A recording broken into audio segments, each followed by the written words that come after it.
Speaking of head, you know he's got a weird head? Whom? Abe. Oh, yes. Abe Simpson from The Simpsons. That's what I'm talking about. I've been watching The Simpsons lately. Yep. I've been playing The Simpsons video game for Xbox 360. Oh, yes. No, we've all... Oddworld Soulstorm Yep. came out. It's a free game if you have a PS5 and PS Plus, which is pretty cool. Yeah. So we all went through and played some of that this week. Yeah. I didn't realize going into it. I thought... I swear that during the marketing and whatever of this game, that they gave the impression that it was a new game. I certainly had the impression it was a new game. Yeah. And it is in a large sense, but in an also large sense, it's a remake of an old game. It is a remake of Abe's Exoddus, which is the second game, the one that was also on the PS1. So this is like a follow-up to the remake of the first game that they did. Which I think is maybe how they were getting away with it. They were saying it's a sequel to Oddworld, new and tasty. Right. Which it is, but also that was a remake of Abe's Odyssey. And not a significantly different game to the original. So I think in that case. Yeah, but this one is a little more... diverges a little bit more, is my understanding. I never played Abe's Exoddus. Yeah, I don't think... Maybe I played it like on one of those PlayStation demo discs. Right. But I don't think I ever owned it. I only owned Abe's Odyssey and loved it and played New and Tasty and I think finished the game for the first time in that mode because I was like a dumb kid playing the original and it was a hard game. Yeah. But yeah, never played Abe's Exoddus.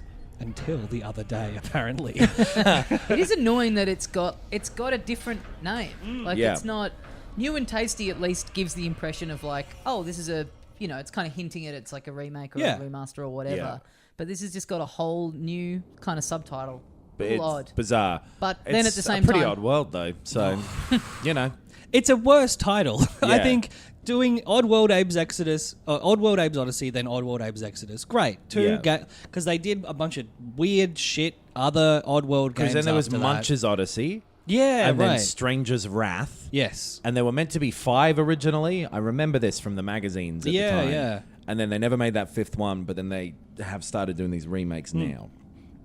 For whatever reason. So yeah, this is a remake of the second Oddworld game.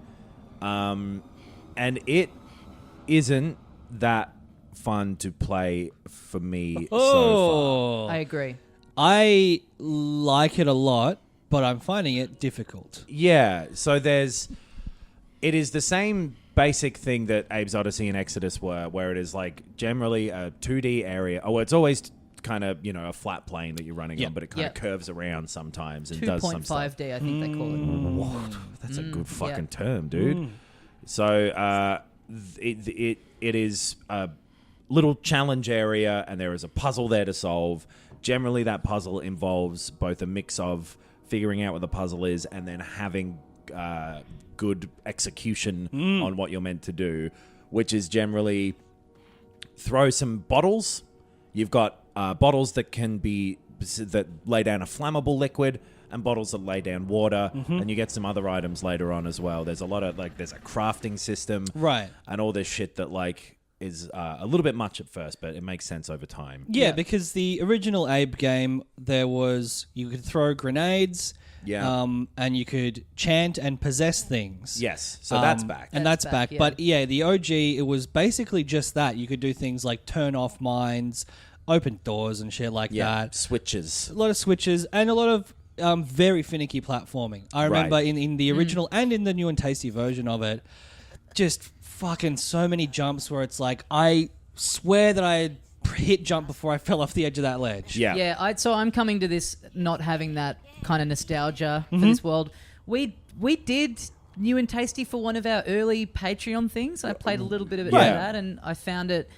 Yeah, and it's interesting to hear you guys say that because I just assumed that my difficulty I was having with it was based on kind of not having the affection for it from back in the day or kind of like the muscle memory because, yeah, a lot of it for me, the challenge is just getting it to fucking control properly, which I am not finding enjoyable. Like the timing of the angle of throwing the bottle and you've got the little dotted line that's showing you where it's going and so it still doesn't quite hit it right. It's like...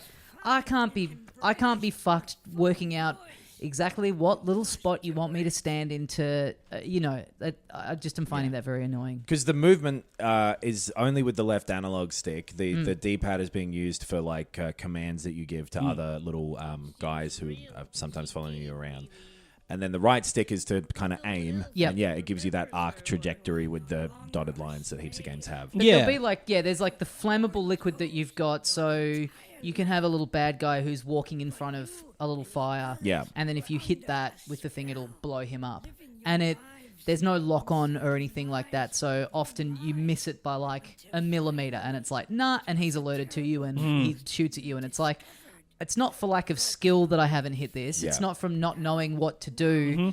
It's like, it just is the game going like, no. I agree. You're going to be standing in a little bit of a different Yeah, there's a secret spot. Yeah. See if you can find it. I'm not going to tell you. Yeah. And then like the jumping feels like shit as well. Like jumping between different platforms and grabbing on. You can fuck that up quite easily too. Yeah. Even though it's not a complicated maneuver that you're trying to pull off.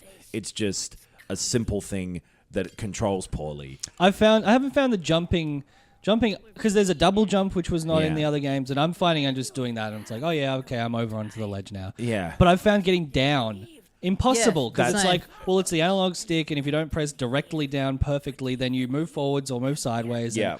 When this is it's basically a stealth platformer with a lot of puzzles. And yes, like you said, sometimes the puzzles are like throwing something at something else to make it burn and go through there, or it's... But then you've got to quickly get to this other point and then maybe quickly possess another thing. So there is an element of actual mechanical skill that you need to have to pull it off. Yes. Which is the most frustrating thing in the world for me, when you know how to do something and then either the game, and this has happened a couple of times, will give you the impression that you're not doing it correctly because you fucked up the mechanical side of it. Right. So it makes it seem like that wasn't the answer because it didn't work. But then you do it from your point of view the same way the second time. Yeah. Or later on down the track because you were trying something else. And it works this time because you just got it that fucking millimeter different, which it wanted. And that is the most frustrating thing in the world, to know what a puzzle is, but not be able to execute it through the poor controls. Dying again and again, and it's not for lack of skill, where you're like, hey, if I know that it's just beating me, and I just have to keep doing this like a good kind of precision-based platformer where it's like, no, I know I can get this. Yeah. I'm doing it. I'm doing everything right. But this kind of thing where it's just like dying again and again and again for seemingly quite arbitrary reasons. Floppy, that thing where if you're trying to get down and he will like move back and forth all weird, and like getting up on ledges has been annoying sometimes too. It's just enough of that it doesn't make you, it doesn't make me want to keep going with it. The dropping down thing too, where because it's stealthy, and then you alert the little guys that are around, and then they shoot you just because you didn't climb down in exactly the right way. Well, this is exactly how I feel about Demon Souls, and I disagree that it's not a skill-based thing, because it's like, well, next time if you can do it by doing it right, then the first time you weren't doing it right. Right. And I find this game difficult, but much more rewarding and much less frustrating than Demon Souls, because that's how I felt about it. I was like, I know what buttons to press to fight in Demon Souls, and I know how to dodge, and I know, all this stuff, but then it would be like, oh, there was some guy behind me that I didn't realize, I felt like there were other environmental things, or literally just like, oh, I did a melee attack and it didn't hit that guy. Why is that? And then I died. And I feel like, it's a very similar experience for me with this, except I'm better at this game. Right. I enjoy the aesthetic more. Like, I love the characters in this game. I've always been a huge fan of, like, the writing as well, because the first game was, like, an extremely, like, baby's first capitalism critique, right? It was all about like Soylent Green. Yeah, exactly. And it was done in like a kind of fun, winking way, which also like I played as a probably an 11-year-old and was like, oh, I get that this is a criticism of what factories do. Right. So I've always been interested in the world and was like, why did this series degenerate into like weird, not good games? Yeah. I think that's kind of too like why it's just not quite gelling with me, because it's a sequel, so it just hops right in. It doesn't give you much in the way of a catch up. No. And so I'm a bit like, I don't really get why I'm meant to care about what's going on here. Well, I also think in this game the story is nowhere near as interesting or good. It's just like, oh, you're on the run, and also you're trying to rescue people, and there's no there's nothing else. You're like right, but there are like 10 minutes of cutscenes at the beginning, which is just like, come on, just get me in there. And there's like a MacGuffin object, like a Pulp Fiction suitcase thing almost, because it's like they lift it open and go, wow, look at that. Yeah. You don't know what it is or what the stakes are or where you're trying to get it or why you're doing it. Yeah. There's like a flash forward right at the start. Oh, yeah, that's like right. the train getting away. It's like, oh, here's where you're going to end up, I guess. But yeah, there isn't enough context for me to give a shit about the story, but I do like the look a lot. The animation, especially in the cutscenes, is really nice. Yeah. And the like 2.5D of like, you're just going straight, but then you kind of like curve around the corner and the environments all look very great and very impressive. And That stuff is cool. It just, I guess, the Demon Soul thing is an interesting comparison because these controls seem to be fighting against me every time, and like I can't get into a state where they are happening naturally for me. Yeah, right. But Demon Souls I could. Does that make sense? Yeah, totally. And I'm just in the reverse. Like, There's Oddworld guys and there's Demon Souls guys. Yeah, I guess so. Those are the two types. But also the checkpointing is great. It's like every time you die, you're just at this exact same spot, and often. And I guess this is the stuff that you guys were saying about Demon Souls. It's like, okay, well, once you've done all of this stuff in this area and you need to get back to the bit that you can't get past, you can basically rush through it. You're like, oh, yeah. And in this game, it's like, just jump over here, pull this lever, possess this thing, boom, boom, boom. And then you get to the thing where you threw the bottle in the wrong spot, but you thought you were throwing it in the right spot. Yeah. And this time, maybe you'll get it in the right spot. And, yeah, I found it rewarding to get better and better at each section until I'm like, bang, it took me 30 seconds and now I'm moving on. Yeah. It still suffers from that lack of narrative drive. Yeah. For sure. It just doesn't measure up to the first game. It was such a much clearer story and motivation. It's like, save these people from this awful factory. Yeah.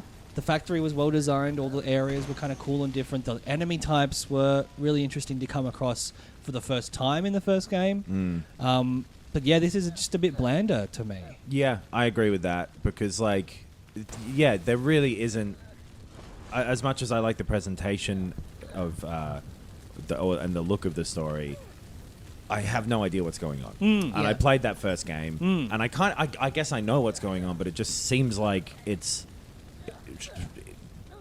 confusing without being complicated. Yeah. Does that make sense? Yeah. Like, it's not like there's so much happening that I can't keep track of it. It seems like you're just still escaping, and now some people are following you, and you've got this glowing thing that's clearly important that you're trying to take somewhere.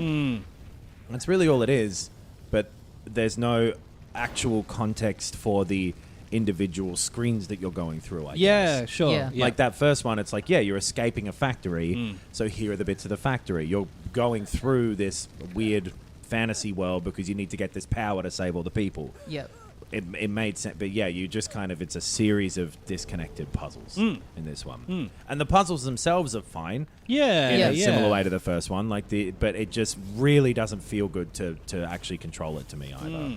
And all of this being said, once again, like with Maquette and with Destruction All-Stars, if you've got a PS Plus subscription, it's free. Yeah, it's pretty Sony cool. Really on one with these, making these big new games and then just going, just have it. Yeah, but it is on the PS4 too. You can play it there if you want to purchase the game. Yeah, and I think if you're someone who does really love a punishingly hard 2D puzzle platformer, right, this is the game for you because it's going to be hard, I think, for most people. Yeah. Even if you're good at them and you like them, and like me, like you clocked the previous game in the series. Well, yeah, and I mean, it's so, like, I think we're all, like, the default for a 2D platformer is like, you run here, you jump, you bang on these platforms, and it's very, like, it takes a little bit to adjust to, like, no, it's stealth and it's, like, puzzles because it's such a different format to what you're used to from like a 2D platformer.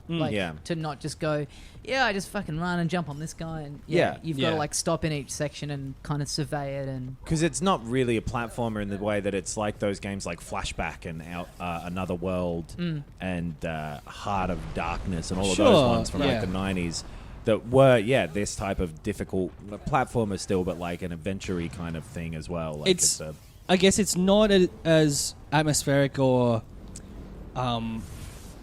fun or interesting as a Little Nightmares or No. an Inside or a Limbo. But I guess it's somewhere between. It's kind of those that old, direction, yeah.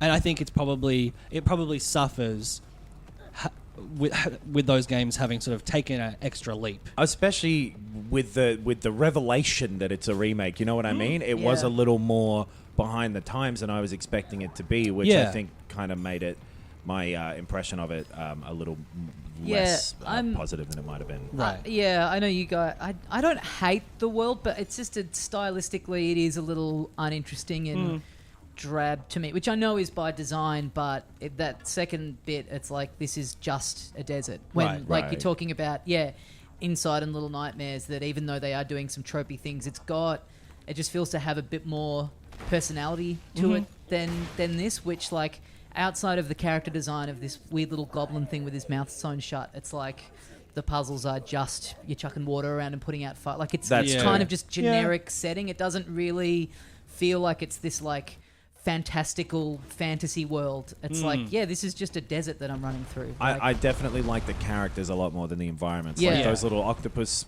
with guns. Yeah. Sligs? Yeah. The guys without the arms. Yes. They're cool. I wish all the rest of it was kind of doing a little more than just... And admittedly, I know it's very early on where it's still teaching you stuff, but it's just like, hey, shoot a thing at this to make it... To set fire and burn down the door and then throw water to put... it's just very like... This could be any setting. Like, the world is not particularly odd. Yeah. It is quite a standard world. Yeah. I would... Yeah. I don't know. I guess you did try New and Tasty, but it feels weird for this to be a step back from a game that was a remake of a very old game, even. It's made me want to go back and play Abe's Exoddus, though, like the actual original one, because I think I would enjoy that more. Yeah, I wonder, because I reckon the effort that they've done to remake it hasn't paid off. Yeah, I think I definitely agree with that. I don't like how they've complicated the gameplay and the powers and the options and the stuff. Like, I think just like... Yeah, I liked how they managed to wring hours and hours of puzzles out of like 4 gameplay mechanics. It works so much better, And now there's like 10, and it's a little like, do I have to memorize all this stuff, really? I don't want to craft shit ever again. Yeah. If I have to fucking craft shit, I don't... Get the fuck out of here. You don't even eat the cheese singles. You hate crafting that much. Yeah. Dude, that's too much stuff put together. That's milk and thyme. That's 2 ingredients. 1 ingredient only. Yes. A bite of head of lettuce.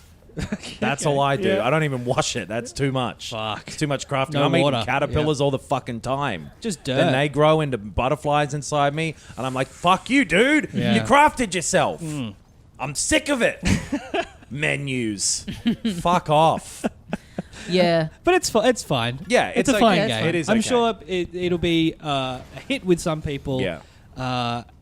Just like I think a lot of the stuff about the remake is the least cool stuff. Really weird, and that it wasn't clear from the start that it was that, and also like it doesn't seem like a great remake because again, I haven't played the original, but having played Abe's Odyssey a bunch, which Abe's Exoddus was pretty similar to, this is worse than playing Abe's Odyssey on the PS1. Yeah, agreed. So I have to imagine it's not as good as Abe's Exoddus. Yeah.